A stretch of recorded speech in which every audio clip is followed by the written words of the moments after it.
All right. Page 57B. B or B1? B1.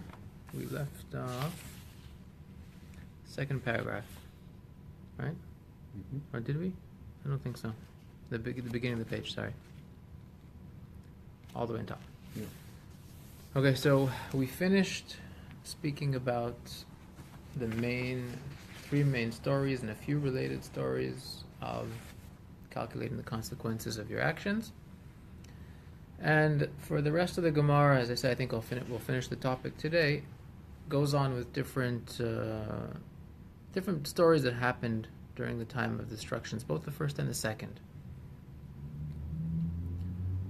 So first the Gemara is going to bring a story that happened during the destruction of the first temple. Amar Rabbi Chia bar Avin, Amar Rabbi Yeshua bar Korcha. Rabbi Chia says, Sachli Zaken Echad Manshe Yerushalayim, an elderly man who used to live in Yerushalayim once told me this story. Bevikazu, in this valley, Harag Nevuzaradon Rav Tabachim Osayim V'achas Esrei Riboy. Nevuzaradon, who he's termed the Rav Tabachim, the head butcher, because of all the Jewish people he butchered. So in this valley, Nevuzaradon, the chief executioner, slaughtered 211 myriads, or 2,110,000 people. 2.1 million in one valley. And in Jerusalem, he slaughtered 940,000 people on one stone. Okay, this is an expert at killing Jews. There were so many people killed, slaughtered on this stone, that the blood was flowing, and the blood touched the blood of Zechariah the prophet, which was on the temple floor. In a minute it'll discuss what happened, why his blood is sitting there, but Zechariah was killed 250 years before the destruction of the temple, right? He prophesied about it, he rebuked the Jewish people. They did not appreciate his rebuke and his prophecies, so they killed him. So his blood was still there 250 years later? The Gemara is going to discuss, yes, his blood was there for the 250 years. His blood did not stop bubbling and boiling on the floor of the temple where he was slaughtered. They would try to cover it, and it wouldn't help. It would still bubble over. The Kayim Mashenemar, this serves to fulfill what it says in the verse in Hosea the Navi, V'damam b'damim nagu, blood touched blood. He prophesies about the destruction and all the horrible things that happen. And he says blood touches blood. It's referring to this story that he killed so many people in this area in Jerusalem that the blood flowed until it touched the blood of the prophet Zechariah. Okay, now the Gemara is going to tell us what happened with Zechariah. Nebuchadnezzar comes to Jerusalem and he's slaughtering the Jews. He sees Zechariah the prophet's blood is boiling and bubbling on the temple floor. Amr Maihai, he turns to the Kohanim, to the priests who were there, and he says, what is this? What's going on? Amrulay, they told Nebuchadnezzar, Dam zvachim dishtapach, it's the blood of all the sacrifices that spilled onto the floor. They didn't want to tell him that the Jewish people themselves killed one of their own prophets, right? So they said, it's from the sacrifices. I see Demevledim. So Nebuchadnezzar brought the blood of various animals and slaughtered them there to see how the blood looks when it flows out of the animals, and it did not look like the blood that was on the floor. Amrlu, Nebuchadnezzar tells the priests, if you tell me whose blood this is, fine. V'ilav, you don't tell me. Masrikna levisraichu b'masriki devharzle. I will tear your flesh with iron combs. Steinsaltz brings a picture of the iron combs they would use during that period to comb the flesh of the poor victims. Okay? Pretty horrible. So you don't tell me whose blood this is, I'm going to tear your flesh with iron combs. We read in Yom Kippur, we read about the Sari Huruge Machos, the 10 martyrs. One of them was killed. Bekiva was killed with like that, with the iron comb. Why would he not accept their explanation? It just seems a bit strange that he would. Well, I feel guess necessary he to- sees this blood as boiling and bubbling, and it looks strange. He probably assumed that they're lying to him, and he proves them wrong by slaughtering animals.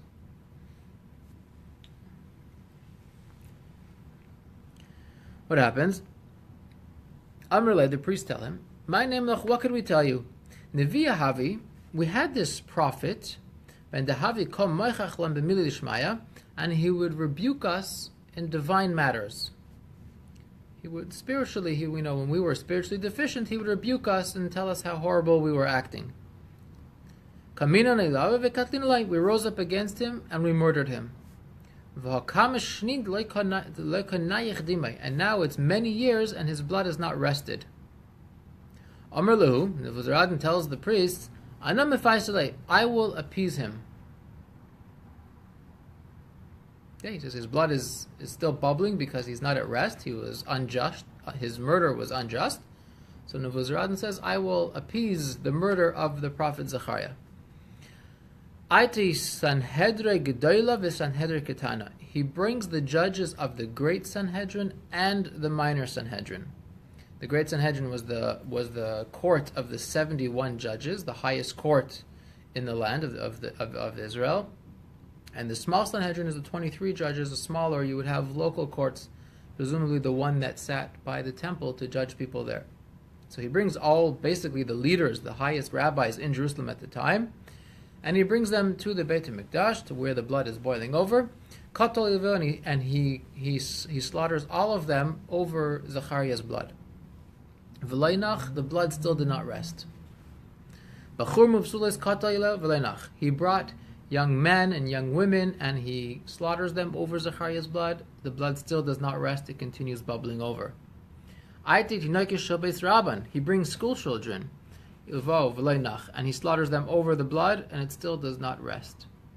Amar Le, Nebuzaradan exclaims and tells the blood, Zechariah, Zechariah, Toivim shebehen ibadtim, I already exterminated their finest. All the finest rabbis and all the best children I've all slaughtered here. Nechalach da'ibdin lakula, do you want me to exterminate all of them to appease your blood? It's not enough. Already I killed these hundreds of people here, and it's not enough to appease you. Do you want me to exterminate all the Jews here? As soon as he said these words to Zechariah, his blood rests finally after 250 years. Bahi shaita, here tshuva bedaita. At that moment, Nebuzaradan had thoughts of tshuva, of repentance, enter his mind. Amar, he reasoned to himself, Uma iman nefesh achas kach. If the punishment for killing one person, Zechariah, is so severe that all these Jewish people were killed over it, Hahu gaver the kotakol hani nishmasa alachas kama v'kama. Now me, myself, who killed all these people, how much more so I'm going to be deserving of punishment. Arak, so he runs away. Azal shadar shtar parta revesa. He sends a document instructing his household how to distribute his property. Vigayer, and he converts and becomes Jewish. The horrible general who killed untold millions of Jewish people at the time of the destruction ends up converting himself. How is this going to help him? How does doing tshuva help somebody? No, how does? I mean, he's guilty of killing all these people, so he thinks that converting to Judaism is going to solve his problem. And maybe he thought so. I mean, lots of Jewish people died as a result of Zechariah, so that. Yeah. Yeah, I mean, what was going through his mind? I guess what's going through his mind is seeing how horrible the punishment could be for killing somebody and what kind of destruction it could bring, and thinking, all right, maybe I'm a horrible person. Until now, maybe he was justifying the war, killing the enemy, and now it hits home that it's the wrong thing to do, and he's got to repent. Whether he thought that would erase his history or not, I don't know. I mean, I'm sure he still got punished for what he did. So now that the Gemara tells us that Nebuzaradan converted to Judaism, it tells us other people, other enemies of the Jews who ended up converting. Tana taught in the Brisa, Naaman ger toshav. Naaman became a ger toshav. Ger Toshav is somebody who accepts basic laws and he's allowed to live in Israel, so he gives up all forms of idolatry. And so Naaman, who was the general in the army of Sisera, you know the story of Devorah and Sisera, right? Devorah, the Jewish prophetess, she tells Barak to get up and to fight against Sisera, the Syrian general who was hurting the Jewish people then, and Yael, the famous Yael, kills the general Sisera.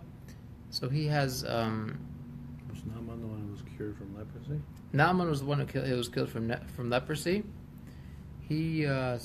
Naaman, he was a Syrian general who at the time was fighting with the Jews. He captured a Jewish slave girl, and the slave girl tells Naaman's wife that there's a Jewish prophet who could cure his leprosy. So he gets the king to send a letter to the Jewish king to help him. End of the day, he sends his messenger to Elisha the prophet, and Elisha sends out his servant Gehazi to tell him to bathe in the waters of the Jordan River 7 times and he'll be cured. He laughs at it and says it's ridiculous, and then the servant girl convinces him to try it anyhow. He tries it and he ends up being cured from leprosy. So the Gemara is saying later on that he became a Ger Toshav, not someone who accepted all the laws of Judaism, but accepted some of the basic laws. There's a discussion whether he accepted all 7 Noachad laws or just refraining from adultery. I think it seems to be here that he just accepted not to serve idols anymore and lived in Israel. Nevuzaradon Ger Tzedek Haya. Nevuzaradon, who we just spoke about, became a Ger Tzedek, somebody who completely converts to Judaism and accepts all 613 commandments. Bnei Banav Shel Haman, the grandchildren, descendants of Haman, Lamdu Torah b'Bnei Brak. They taught Torah in the Israeli city of Bnei Brak. We all know the story of Haman, right? Bnei Banav Shel Sisera Lamdu Tanekis b'Yisraelim. Descendants of Sisera, we said, the one who Yael killed during that fight. His grandchildren, his descendants, taught children in Jerusalem.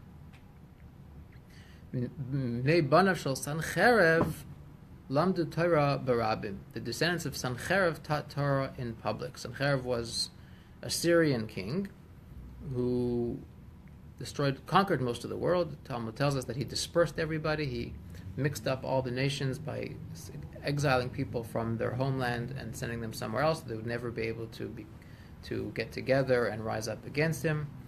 He attacked Israel a few times. I don't think he ever completely destroyed Israel, but he definitely tried. And he definitely killed a lot of Jews and exiled Jews at that time. So his descendants taught Torah in public. There's an interesting parallel to modern times. There are direct descendants of some of the senior Nazis who converted and are from and teaching Torah in Israel today. Yeah. Do you know who they are? Yeah. Publicize the fact? Some of them have, and some haven't come forward for various reasons. But I've read a few stories about it. I think it was the nephew of it was the nephew of one of the senior Nazis actually converted and is living in Israel. Yeah, so we're saying we shouldn't laugh at the rabbis here and say that's too far-fetched. It happened to us. It's happened in our lifetime. Yeah. So even out of the most evil could still come positive.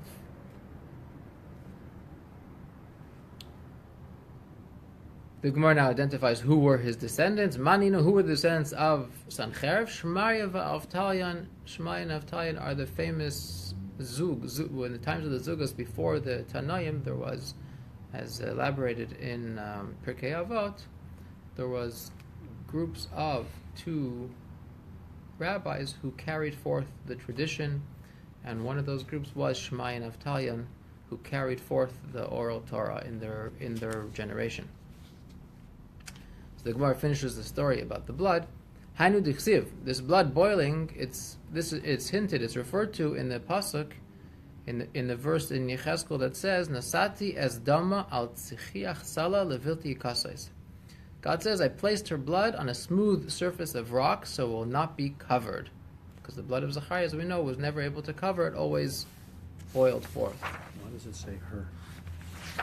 It's a prophecy of Jerusalem, right? So Jerusalem is typically referred to as a her, the city is of Jerusalem. In general, the Jewish people are also referred to, when God refers to them, he refers to them quite often as the female.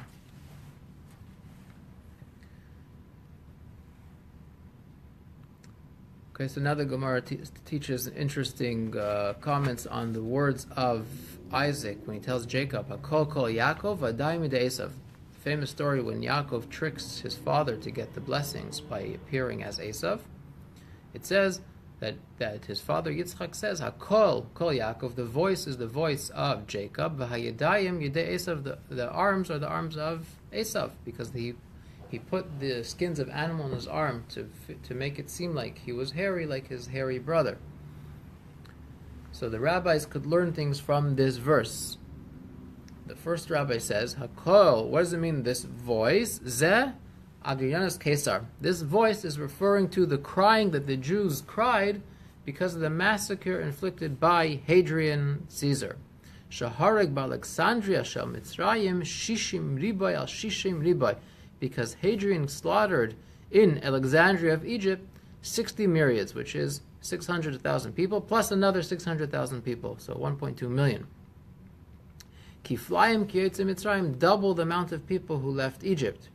As we said last week, the number 600,000, those are used when they want to refer to a great many people. It's not referring to the exact number. So the first voice is talking about the voice of Israel crying when Hadrian massacres the Alexandrian Jews. Kol Yaakov, the second voice, Zeh Aspanyanus Caesar. The second voice is referring to the crying of the Jews at the hands of Vespasian Caesar. Now, this should be Hadrian, according to most commentaries, because this is referring to Beitar, the destruction of Beitar, which had to be at the time of Hadrian. So Rabbi Steinzelt says, according to the chronologically, it seems the great slaughter in Alexandria was Vespasian, and then during the period of the Great Revolt, and it was under Hadrian that the city of Beitar was captured and destroyed. Here it's opposite. So here's the opposite, yes. So the commentaries say it should be the opposite. So the second call is referring to the crying, Shaharg bekrach Beitar arba me'is riba. He slaughtered in the city of Beitar 4 million people. Va'amrele arba'as alafim riba. Some people say it was 40 million people. Okay, so they use again the number 4, just like the number 6, with a large number afterwards, is used to refer to a very large number. I don't think they meant literally 40 million people lived in Beitar, obviously. But Yadayim de Esav, what does it mean? The hands are the hands of Esav. Zu Malchus Harisha. This is talking about the evil government of Rome. Shechrivas Beitenu v'sarfas echelenu v'glisinu martzenu. They destroyed our temple. They burnt down our sanctuary and exiled us from this land. Okay, so the Gemara interprets the verse that Isaac says to Jacob, Hakol kol Yaakov v'dayim Esav, as hinting to this period in Jewish history. The Gemara tells us another interpretation. Davar acher, another way of learning it. Hakol kol Yaakov, the voice is the voice of Jacob, teaches Ein lecha tefila shomei ela she'ein bo mizar she'Yaakov. There is never a successful prayer in which a descendant of Jacob is not taking part in that prayer. Vayidayim de Esav, the hands of Esav, teaches us Ein lecha mechama sheneitzacha she'ein bo mizar she'Esav. There's no victorious military campaign in which a descendant of Esav is not participating. Okay? So Gemara is saying successful prayer needs a descendant of Yaakov, successful military might needs a descendant of Esav. Is it referring to Jewish wars subsequently, that there had to be a descendant of Esav involved? No. He's talking about in general that I guess the power to be victorious comes from Esav. So it must be, if someone is victorious, that he has some of Esav's characteristics in him, or descendant of Esav. Whether it means physically or spiritually is up to interpretation, but it needs some of this characteristic of being mighty, right? Because Isaac blessed him, achar becha, to live by your sword, right? So Jacob is prayer. When Jacob has to face Esav, he prays to God, right? That's called his profession was prayer. So it's teaching us that when you want to have a successful prayer, it must be that there's someone from Jacob, from Yaakov, is praying. Okay? That's what he was good at. The same way Esav, what he was good at was the sword. V'hainu damar Rabbi Elazar. This is what Rabbi Elazar says. B'shait lashon tichave. When the tongue is like a stick, you should hide. Why? What does it mean? B'chirchure lashon tichave. From slander, from the tongue that is hurting people by speaking slander, you should hide, because the slander of Bar Kochba led to the destruction of the temple. Okay? He's saying how horrible slander is, speaking bad about somebody. Rabbi Yehuda says in the name of Rav, why does it say in the verse in Psalms, Al Naharis Bavel Shem Yishavnu Gam B'Zachrenu Tzion, by the rivers of Babylon we sat and wept when we remembered Zion. Right? So King David says these words in Psalms. You ever thought about it? Is it possible that King David sat on the rivers of Babylon weeping over the destruction of Zion many, many generations before the temple was even built? Melamed She'ara HaKadosh Baruch Hu LeDavid teaches us that God showed King David Churban Bayis Rishon v'Churban Bayis Sheni, the two destructions of the first temple and the destruction of the second temple. Churban Bayis Rishon, how do we know that he showed him the destruction of the first temple? Like it says, Al Naris Bavel Shem Yishavnu Chinu, by the rivers of Babylon we sat and we wept. When was this? When was the river of Babylon? The first temple was destroyed by the Babylonians. Bayis Sheni, how do we know that God showed David the destruction of the second temple? Dichsiv, like it says, Zechar Hashem B'nei Adam Yisyem Yerushalayim Ha'omrim Aru Ora Yisei Bay. The verse says in Psalms, and King David says, remember God, the day of Jerusalem, for the descendants of Edom, which is Rome, for those who would say, destroy its very foundation. So there's two verses that David writes in his book of Psalms, one speaking about crying in Babylonia, and one speaking about the descendants of Edom causing destruction. So from there, the Gemara tells us, we know that God told David HaMelech, told King David ahead of time that he's going to destroy the temples.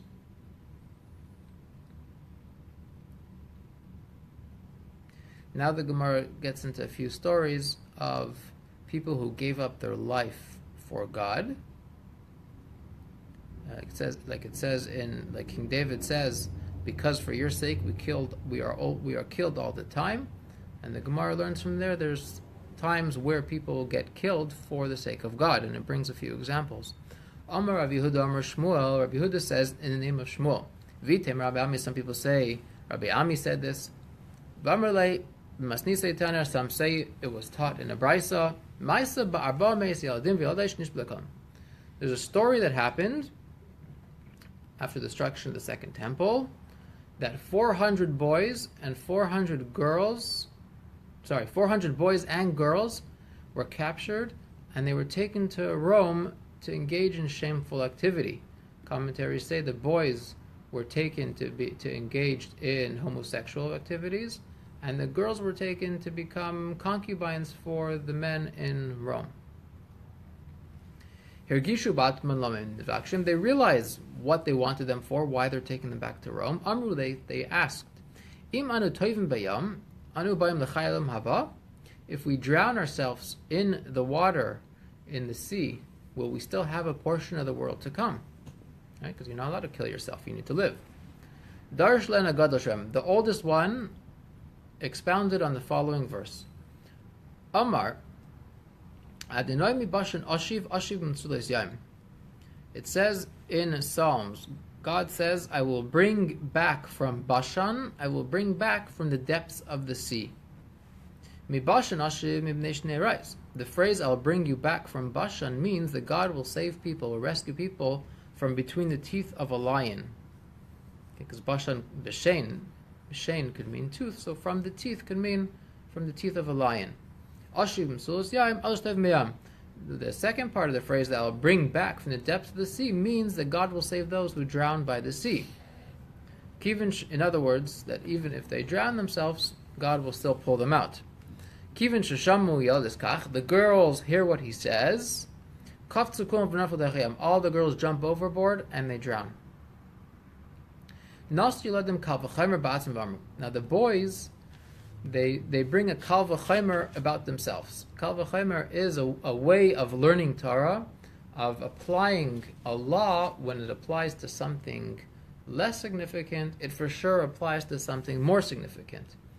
So when the Torah says a law about A, we could infer that it applies to B if B is even stronger. And there's many, many times that it learns that we use this logical kal v'chomer, as it's called. Kal means weak, chomer means strong. So what's the kal v'chomer that they learned? Ma halalu shadarkan akach. If the girls, they were being taken to do something which the natural way of the world, girls typically are subjected to this type of behavior.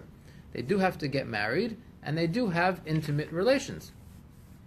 But us, we're heading somewhere where to do something that's not normal. We're heading to be forced into homosexual activities, which is not the way of the world, or at least the Jewish world. Obviously, we know in Rome that it was common. Alachas kama v'kama. So we have a kal v'chomer for sure that we should give our lives up. If they were willing to give up their lives for something which is normal for a girl to go through, then if we're going to head to something that is not normal for a boy to go through, for sure we should give up our lives. All the boys jump overboard. About this story, it says in the verse in Psalms, Ki alecha hayragnu kol hayom nechshavnu ketzayin tifcha. For your sake, we are killed all the time. We are considered as sheep for slaughter. Okay. So do we infer from this they shouldn't have jumped? No, why? Because it says here, for your sake, we are killed all the time. Yeah. So what they're saying is we're killing ourselves for the sake of God.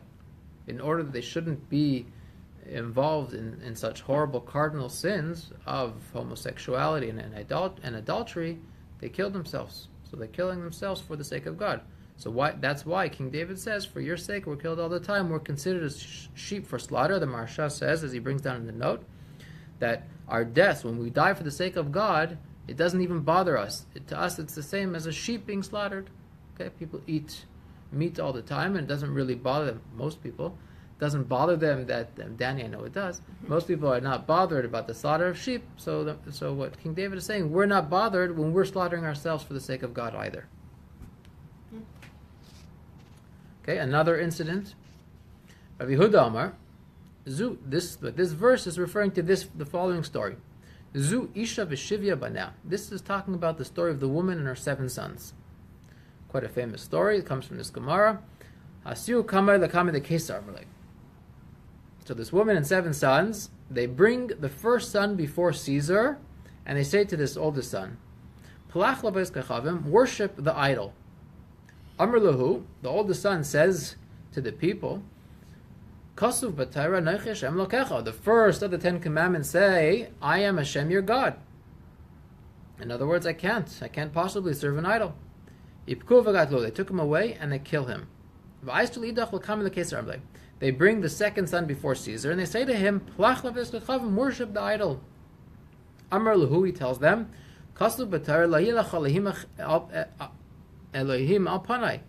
it says in the Torah, you should not have any other gods, you should not have any false gods, I can't bow to the idol. They take away the second son and they kill him. They take the third son and they tell him, worship this idol. Amrlu, he tells them, it says in the Torah, someone who sacrifices to a false god will be destroyed. How could I bow to a false god? They take him away and kill him as well. They take the next son and they tell him, worship the idol. Amrlu, he tells them, do not bow to any other god. They take him away and they kill him. they take the next son and they tell him, Plach lavaris gechavim, worship this idol. Amr Lahu, he tells them, Kasu b'Torah, it says in the Torah, Shema Yisrael, Hashem Elokeinu, Hashem Echad.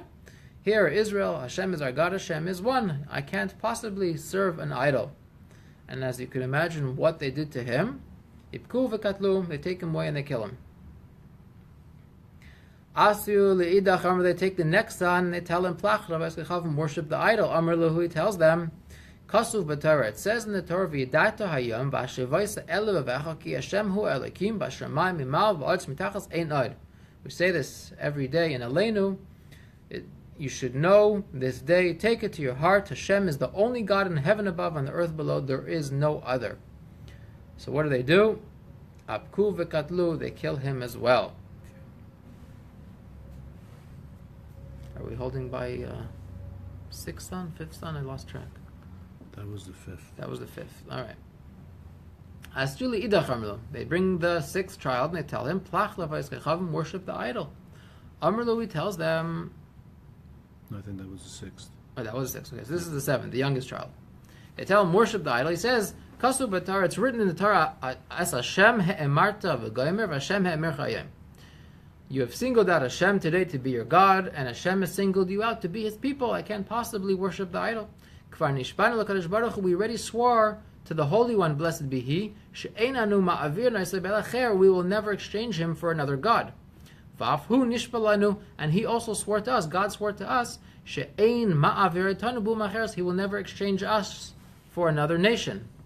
Right? This is what Christianity, some Christians believe, that the Jewish people were chosen, and then God decided later on, a few thousand years, to change for another nation, right? So he's saying, we swore never to exchange God for another God, and God swore to us never to exchange us for another nation. Amrlei Kesar, so the Caesar says to this young child, Ishdulach gushpanka. Gushpanka, if you remember, we had that word earlier, the signet ring. He says, I will throw down my signet ring, which has a figure on it of an idol. Bend down to pick it up. So people will say that you accepted the king's authority and you bowed down.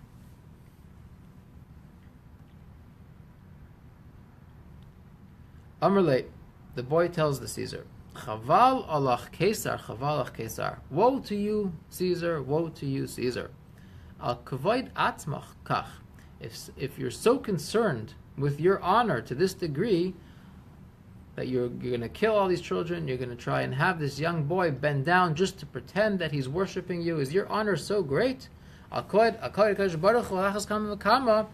much more so is the concern for the honor of God? So you're so concerned about your honor, you could imagine how concerned I need to be for the honor of God, who is so much more powerful than you. As they took him away to kill him, Amr Ima, his mother, tells them, Yavu nehali vinshaki purta, give him to me and let me kiss him for a little. Amr Loi, she said to her son, Banai lechu v'imru l'Avram avichem, my sons, go to Abraham, our forefather, and tell him, Atem ato kadtom mizbach echad, you sacrificed on one altar your son Isaac, v'ani akati shiva mizbachais, and I bound sacrifices on 7 altars, because I sacrificed all 7 of my sons in your name, in God's name. Af he also lagag v'naflo mesa. She also went up to the roof, and she throws herself down, and she dies. Yatsa baskov Omar, a heavenly voice emanated and said, Eim habanim semecha, the verse in Psalms, the famous verse in the Hallel, the mother of the children rejoices. She rejoiced because her sons had the opportunity to give up their life for God. Excuse me. So we're to conclude, therefore, that the 7th son was killed as well, even though it doesn't say so. Yeah, it says, as they're taking him out to be killed, she begs them to allow her to kiss him right before he's killed. But yes, all 7 are killed. Okay, and yet she was happy for being able to sanctify God's name. Okay, now another story, similar story from this verse about killing for the sake of God. Rabbi Yeshua ben Levi Omer. Rabbi Yeshua ben Levi said, Zu mila shenitna bishmini. this verse is about this verse about being killed for the sake of God is in reference to the commandment of Brit Milah, of circumcising our children when they're 8 days, our male sons when they're 8 days old. Because it's dangerous, right? A kid is 8 days old. You don't want him to get sick. We're very careful. He shouldn't get cold, whatever. And we're taking him out, and we're actually putting him through a medical procedure in the 8th day, which is life-threatening. It could be life-threatening, right? So what he's saying is, because of the mitzvah, we're willing to sacrifice or to risk the life of our children to do the mitzvah of Brit Milah. Another explanation of the verse, Rabbi Shimon ben Lakish Amar, Rabbi Shimon ben Lakish says, Elu, this verse is talking about Talmidei Chachamim Shemarin Halach Shchita B'atzmam. It's referring to the Torah scholars who demonstrate the law of ritual slaughter on themselves. Okay, so they actually have to show the students how you do the slaughter. So they take the knife, which is extremely sharp, and pretend to run it across their neck to show the students the proper method of doing it, the proper location, even though there's a little bit of a risk involved. If their hand slips a little bit, bad stuff could happen. The Amar Rava, because Rava said, Kol mile lechaze inesh benafshei, a person can demonstrate anything on himself, bar mishchita v'davacher, except shchita, ritual slaughter, and tzira'as. A person shouldn't show on himself what leprosy looks like and how you properly slaughter, because by doing so on himself, it kind of brings about that it might actually happen. Kind of like an evil eye. They say, don't pretend to break your leg and go in a wheelchair. Bad thing might happen. So that's what he's saying. Don't show on your own neck how to slaughter. Don't show on your own body what leprosy is like, because you might actually get it. So again, what he's saying is the rabbis are willing to give up their life kind of for God in order to teach their students how to slaughter. They're doing this dangerous thing. The fifth and final explanation of this verse, Rav Nachman bar Yitzchak Omer, Elu Talmidei Chachamim shemisim atzmim al divrei Torah. This verse of killing ourselves for God's honor is in reference to the Torah scholars who kill themselves for the words of Torah. In order to learn, they actually put themselves into harm's way. Kedarki Shimon ben Lakish, this is just like Rav Shimon ben Lakish teaches, the Amar Rav Shimon ben Lakish, Ein divrei Torah miskaimim ella the only way to really study Torah and to retain your Torah knowledge is to kill yourself over it. Not literally, of course, but to really push yourself beyond your limits. Shenemar, like it says in the verse, Zois hatera adam kiyamos bayal. This is the law, a man when he dies in a tent. So he learns from there, this is the law when a man dies. Because in order to really study Torah, you have to really push your physical limits and study so much that as if you're actually giving up your life for it. Okay, as the Maharsha says, you have to give up your all of your unnecessary physical comforts. Okay, so we finished with the explanation of that verse, and now the Gemara is going to talk about how bad the massacre at Beitar was. Beitar, if you remember, was destroyed at the Bar Kokhba rebellion some 50 years after the destruction of the Second Temple by the Romans. Amar Rabba Bar Bachana, Rabbi Yochanan. Rabbi Bachana says in the name of Rabbi Yochanan, Arba'a Sa'a, 40 sa. 40 sa is a measurement. 40 sa is a mikvah, has to be 40 sa. It's quite a large measurement and equal in volume of 100. One sa is 144 eggs, so times 40. So arba'im sa, 40 sa, ketzutze tefillin, of tefillin casings, nimtzu b'rashi haruga Beitar, were found on the heads of the people slain in Beitar. So they were killed, and they found 40 sa, this huge measurement of tefillin from these dead people. Rabbi Yanai, Rabbi Shmuel, Rabbi Yanai says in the name of Rabbi Shmuel, shalish kupay shalar arba'im sa, they found 3 boxes, and each box had 40 sa of tefillin, in other words, 3 times as much. Masnisle Tana, Tana taught in the Brisa, Arbaim Kubay Shal Shlosh Shlosh Sin. 40 boxes of tefillin cases, each one measured 3 sa. So they found a lot of tefillin casings because a lot of people were killed. V'lai Pligi, the Gemara says they don't really disagree with each other.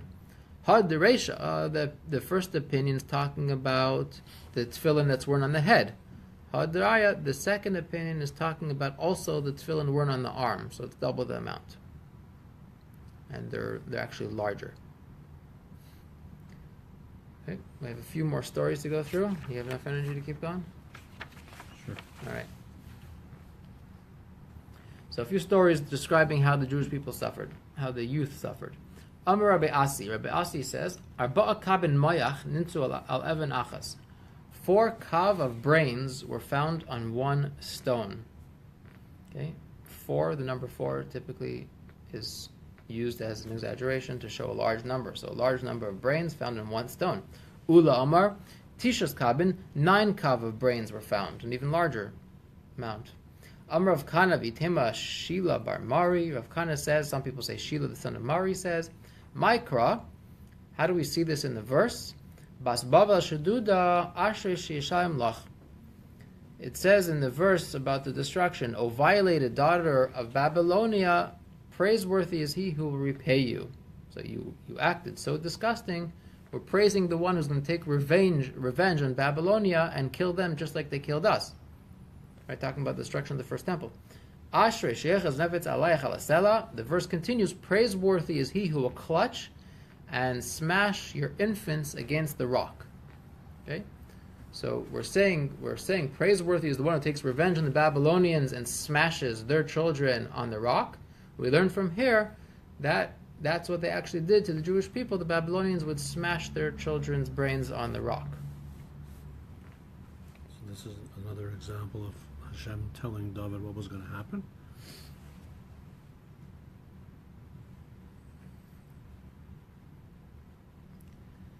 What he says here, the Malbim says that King David HaMelech is prophesying about the devastation of Babylonia, which will happen by Darius. This happens well after the destruction. Darius haunted and tormented the Babylonian, exactly as Babylonia hated and tormented Israel. So the verse says, praises he who will take revenge and do this deed. So you're saying, yes, we know. So from here we learn that King David had prophecy and saw that the Babylonians will be exacted, revenge will be exacted for what they did to us.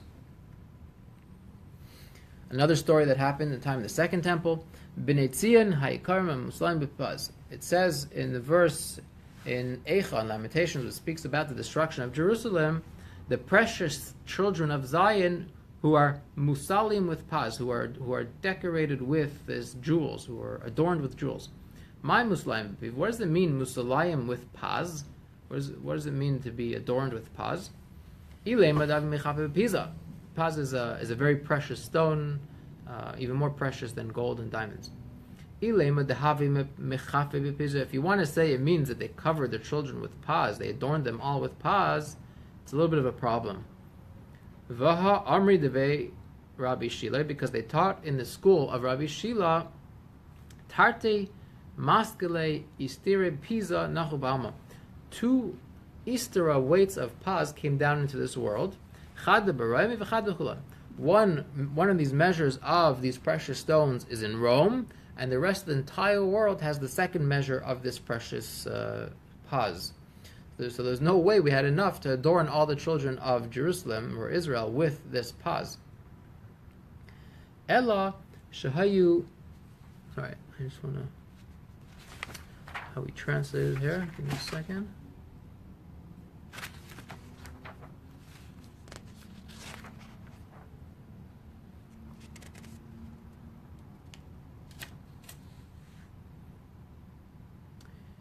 He translated here as fine gold, paz. It's the name of a variety of fine gold, although the precise type that the sages are referring to is unknown. It is possible this is a type of gold different from other varieties due to its low admixture of other metals and its unique color and quality. But it definitely was more valuable than gold and diamonds. So it's not possible there was enough in the world to adorn all the children with paz. So what does the Gemara say? Ela shahayu magin esapaz b'yafim. Rather, the verse means that the beauty of the children was so beautiful that it put the beauty of paz to shame. Okay, so not literally that they decorated them in pas, but that they decorated them very beautifully. Mikara chashiva deramai havu nekate b'liyane de gushpanka u'mishamshi harisayu. It's an interesting remark. Originally, the aristocrats of Rome would engrave beautiful figures on their signet ring, and during relations with their wife, they would look at this beautiful figure, because they thought that when you look at something during the intimate moments, you're going to have a child that looks beautiful like that figure. So in the beginning, they would use this nice figure that was carved on their signet ring. Afterwards, after they conquered Israel, what did they do? They took the Jewish boys and they tied them to the legs of their bed to look at them while they're having relations with their wife, because they wanted to have beautiful children who are so beautiful, even more beautiful than the pas that their rings were made out of. One of these Jewish boys who is subjected to this treatment asks his friend, where is it written in the verse that we'll have such a horrible punishment to be used in such a degrading manner?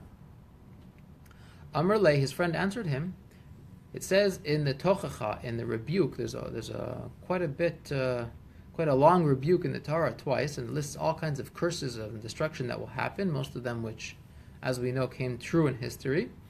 It says during the Tochacha, Gam kol chole v'chol maka asher lo yikasu b'sefer Torah zos. Every disease and every blow that's not written in the Torah, Hashem will bring upon you as punishment. In other words, there's going to be horrible things that are too disgusting to write about, too obscene to write about, so God hints to it and says there's going to be even more terrible things that I'm not writing about that's going to happen. So this is his friend is telling him this is what it's referring to, is what we're being subjected to now. Amar, the first one says, Kama marchikna miduchta plan. So the first one who asked the question tells his friend, how far am I in my studies from reaching that verse that you told me about? Amar he answers him, Ingar pusta palga. You're only about a column and a half away from studying that verse. Amar the first one tells him, if I had reached that verse and I actually read it, I wouldn't have asked the question, I wouldn't need you, because I would have understood on my own that verse is alluding to the predicament that we find ourselves in. Why do we need to know that last piece? It just seems completely superfluous. Why do we need to? Where he's saying, "Oh, thank you for telling me where I am. If I studied a little bit more, I wouldn't need you to." I mean, what he's saying is it's so obvious, right? He's saying it's such an obvious verse that the verse is describing all these horrible punishments, and then says there's even more that I'm not writing. He says, had I read that, it would have been obvious to me as well that it's talking about this horrible punishment that me and you are suffering. Still doesn't. You don't like it? What is it? Doesn't seem to add anything to our understanding of what's going on. Okay. Fair enough. Another tragedy. Amar Rabbi Yehuda Amar Shmuel Mishum Rabbi Shimon ben Gamliel. What does it mean? What it's written in also in Lamentations in Eicha, which speaks about the destruction. Eini oilelo lenafshi mikol b'nais iri. My eyes brought me grief over all the daughters of my city. What tragedy is this verse talking about? Arba meis bate knesiyas hayu b'charach Beitar. In Beitar, there was 400 synagogues. You think we have a lot of synagogues in Vancouver? They had 400. B'chol achas v'achas havi ba'arba meis melamdit nekes. Each one had 400 teachers of young students. B'chol echad v'echad hayu lefanav arba meis tinekes beis rabim. Each teacher had 400 students. Okay, 4 with a large number is always referring to a very large number, not exactly. They planned that when the enemy would enter Beitar, the students would stab them with their sticks. But the enemy came and prevailed over the students. They wrapped the students in their scrolls and set them on fire. So the verse, all the daughters of my city, is referring to this because the Maharsha says that daughters It says that compared to Jerusalem, all the other cities are daughters, compared to the sons of Jerusalem. So Beitar, because we're talking about Beitar, the Marsha says the verse about my daughters is talking about Beitar. Another story, Tana Rabbanan, the rabbis taught, Ma'aser Rabbi Yeshua ben Chanani halach lekrach gadol shebarami. There was a story that happened. Rabbi Yeshua ben Chanani goes to a great city in Rome. Amrle, they told him, Tinak echad yesh b'veis asurim. There is a boy in prison here. You doing the math? 64 million students. Exactly. As we say, the 40 with a large number is an exaggeration, because they probably didn't have 64 million students then. So they tell him that in the prison in Rome, in this large city in Rome, there is a boy. Yifei naim v'toivre. He's beautiful eyes and fine appearance. And he has these beautiful curls. Halach v'amid al pasach beis Yisrael. Rabbi Yeshua goes to the entrance of the prison. Amar, and he calls out this verse: Minasan limshisa Yaakov Yisrael lebaizim. Who was given Jacob over for spoil and Israel for plunder? Okay, this is from the prophet Yeshaya about the destruction. The boy hears and he answers the rest of the verse.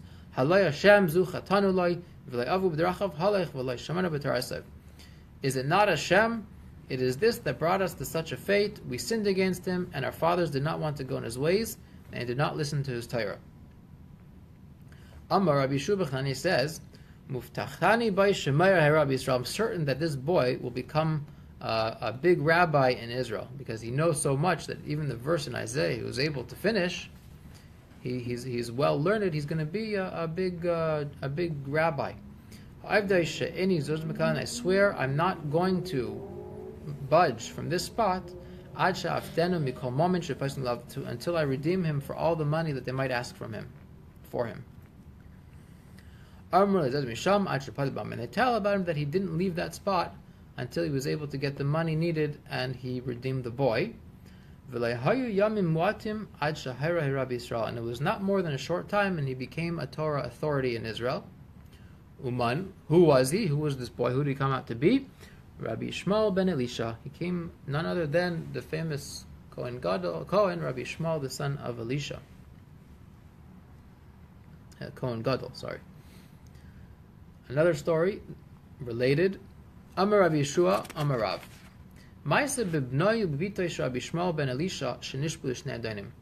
There's a story of the son and daughter of Rabbi Shmuel ben Elisha were captured and sold to two different masters. Now, the son and daughter are not necessarily the son and daughter of the same Yishmael ben Elisha of the previous story, because he had a grandson that carried his name.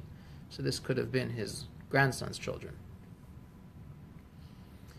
So his daughter and his son are captured and sold to two masters. Liyamim, the two masters chance upon themselves each other one day in a certain place. Once one master says to the other, Yeshli Eved she'en kiyafi b'chalem. I have a slave whose beauty is without parallel in the entire world. The other master said, Yeshli Shifcha. I have a slave maidservant. She'en b'chalem kol b'yafa. There's no woman whose beauty is greater than hers in the entire world. Amru, they tell each other, okay, we have a good idea.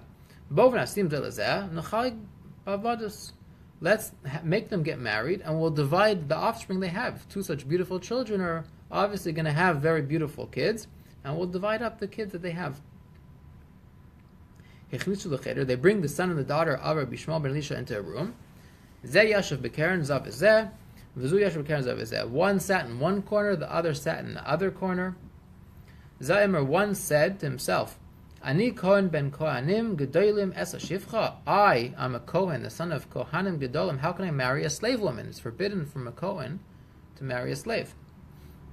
And she says, Ani Kohenes Bas Kohanim Gedolim Inas Levet. I am a daughter of a Kohen, the daughter of a Kohen Gadol. How can I marry a slave?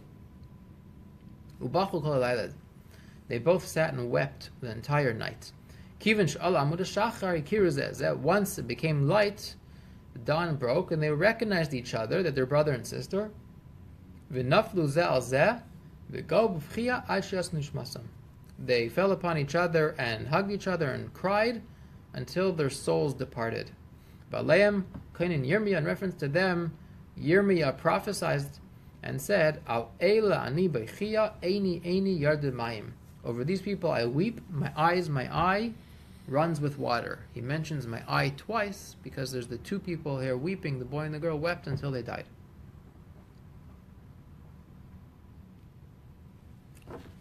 We're almost done, so we'll go through it. It's less than a page left. Okay, I think this is the last story, if I'm not mistaken. Amar Reish Lakish says, Maisa b'isha achas v'tzafnas bas Peniel shema. There's a story with a woman whose name was Tzafnas, the daughter of Peniel. Why was she called this? Tzafnas, she is called Tzafnas, which means to gaze. Shakol tzayfim b'yafia, because everyone would gaze at her beauty.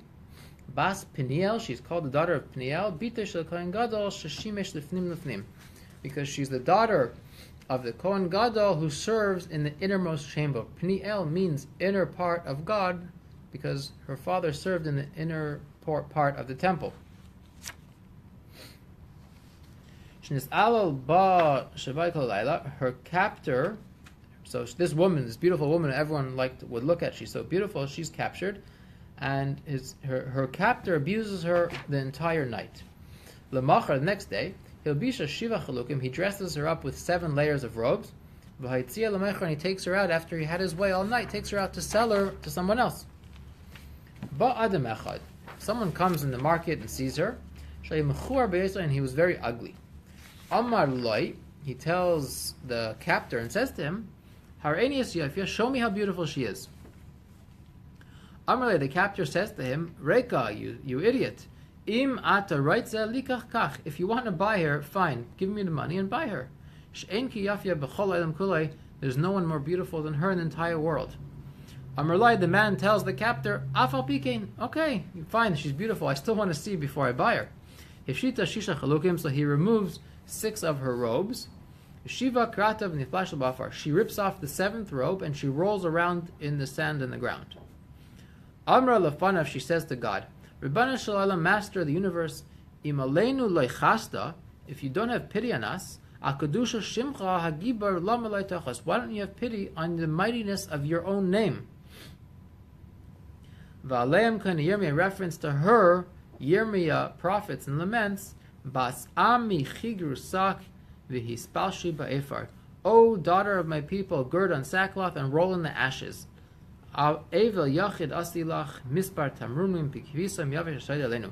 Make for yourself a mourning as for an only son, a most bitter lamentation, for the plunderer shall suddenly come upon us. Alayach le'nemar doesn't say upon you, the people, elalenu, rather upon us, God and the people. Kaviyachol, alay v'alayach b'shedid. So God is saying, it is through the plunder it comes upon me and you. So God is saying, Yirmiyah is saying that God says that when the Jewish people are punished, God also suffers from it.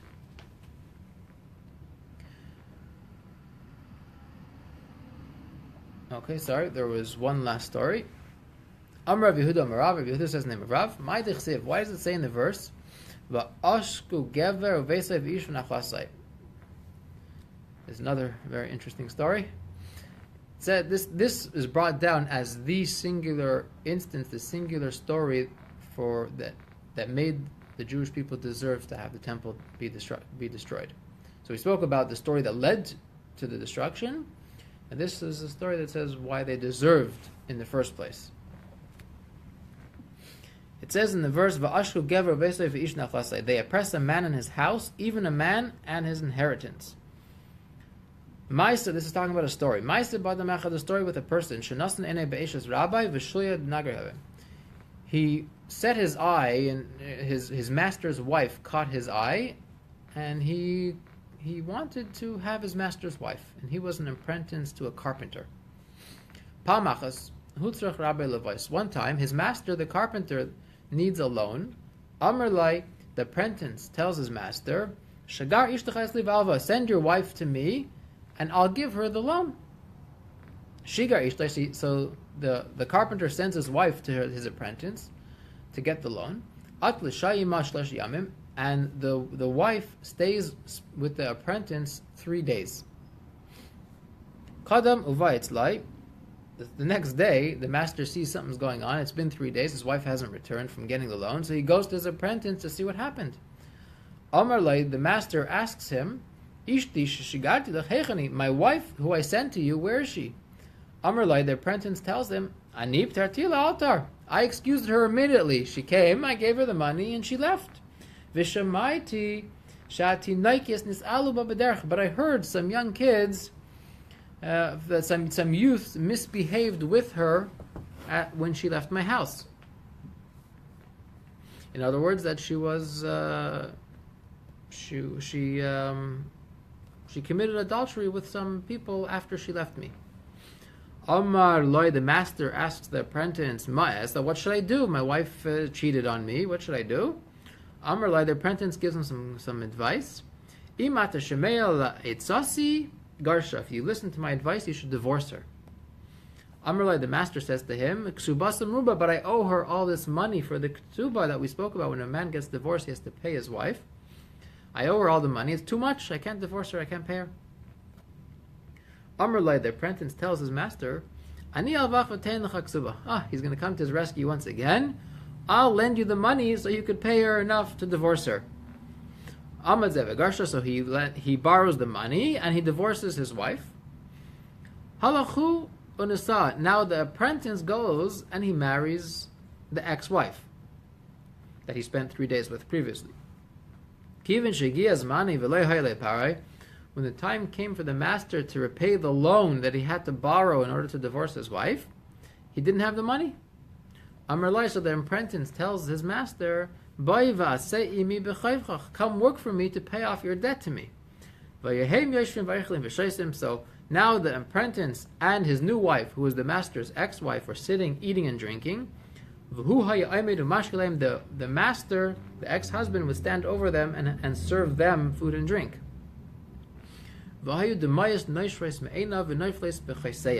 His tears would fall from his eyes and drop into their cups. At